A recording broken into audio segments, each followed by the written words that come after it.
오늘은 종말을 분별하며 사는 그리스도인이라는 제목으로 하나님의 말씀을 나누려고 합니다. 지금 우리는 예수 안 믿는 분들도 모두가 하나같이 말세다, 말세야 막 이런 얘기를 합니다. 누구나가 다 공감하고 인정을 하지 않을 수 없는 그런 마지막 시대를 정말 살고 있고, 또 말세 지말이라는 말을 우리는 사용하는 것도 어렵지 않게 들을 수가 있는 그런 시절을 살아가고 있습니다. 마태복음 24장은 그 유명한 종말에 대한 징조를 설명하고 있는 장으로 잘 알려지고 있습니다.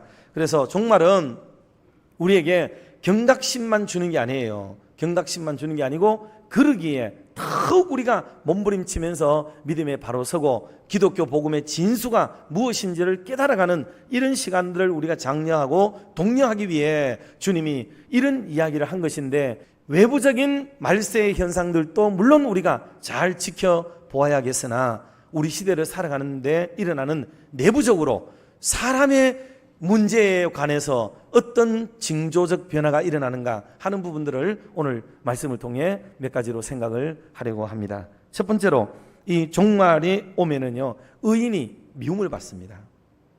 의로운 사람이 미움을 받는 시대가 오는데, 그게 종말의 특징이에요. 특징.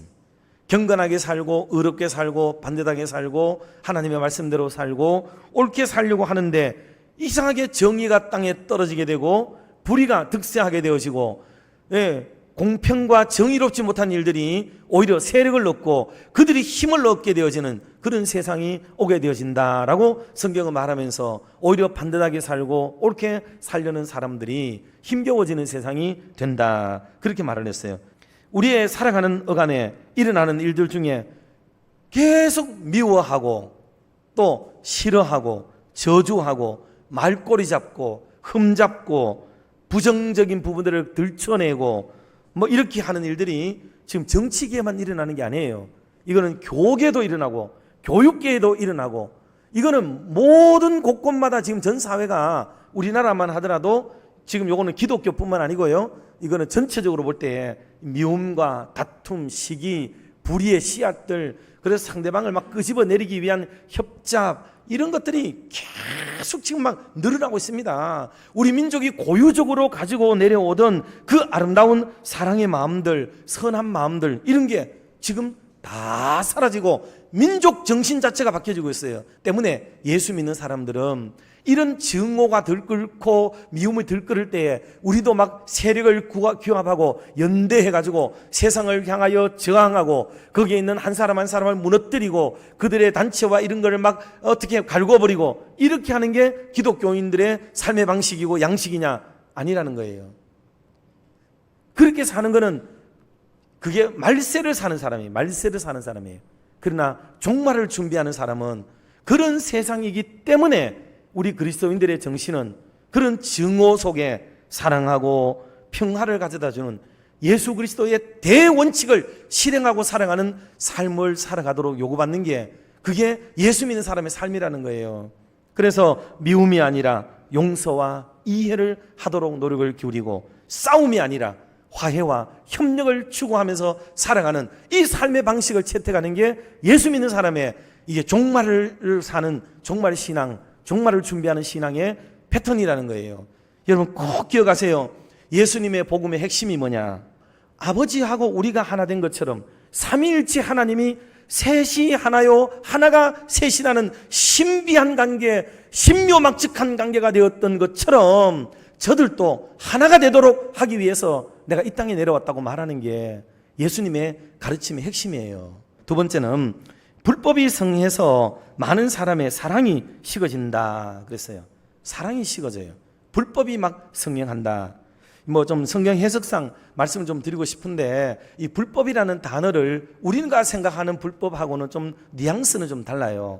여기 말하는 우리가 말하는 불법은 뭐예요? 법을 어겼다는 단순한 이런 개념으로만 이해하는데, 성경이 말하는 이 단어의 불법, 이 아노미아라는 원어의 단어인데, 이 단어를 이 사전적으로 찾아보면은 전혀 다른 뜻이 나와요. 무슨 뜻이냐 하면 뭐 전혀 다르진 않죠.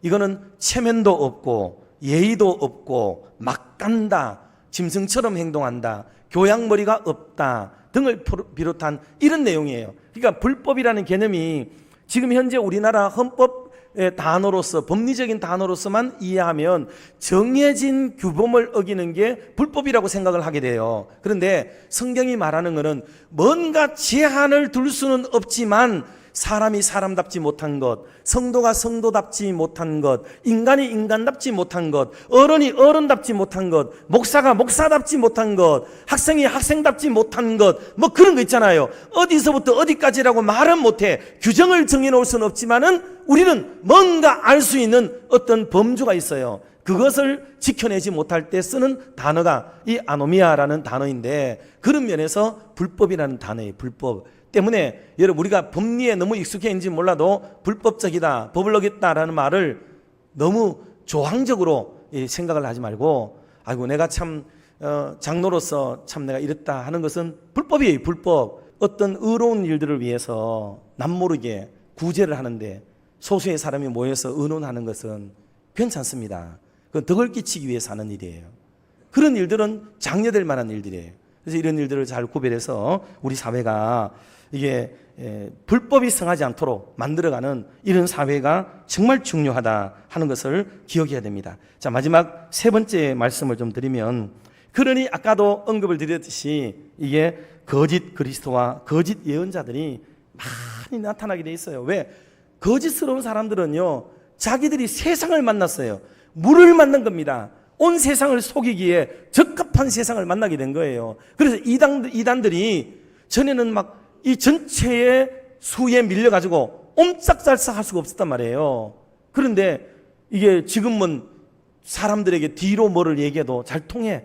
그리고 속이는 걸 좋아하고 미워하는 걸 좋아하고 비판을 좋아하기 때문에 이단들이 기승을 부리고, 이단들이요 뭐 얼마나 일어나는 좋은 세상을 만났는지 몰라요. 그리고 이단들도 이제 스무스무 안 합니다. 노골적으로 대놓고 아주 거창하게 노골화시키고 적나라하게 드러내면서 자기의 사역을 감당해도 될 수 있는 이런 좋은 호시절을 지금 만나게 만들어 놓은 게 지금 말세지만의 일이에요. 이 말세지만에 왜 이단들이 일어나기 좋을까 생각해 보면, 이게 뭐 때문에 그럴까? 저도 진짜 기도 중에 고민이 많았는데 이번에 말씀을 준비하면서 아이고야, 이게 전부 이 종말에 대한 모든 문제를 우리는 자꾸 외부적으로 기후의 관계, 전쟁의 관계, 기근의 관계 이런 쪽으로만 풀어가니까 이게 참 문제가 되었구나. 그러나 이게 그 이외에도 무정하고 무자비하고 속 사람에 관계된 거, 내적인 문제 이런 것들로 이걸 가져와서 들여다보니까 아이고야, 이게 이런 문제가 이 속에 있었다는 것을 저는 진짜 깨닫게 되면서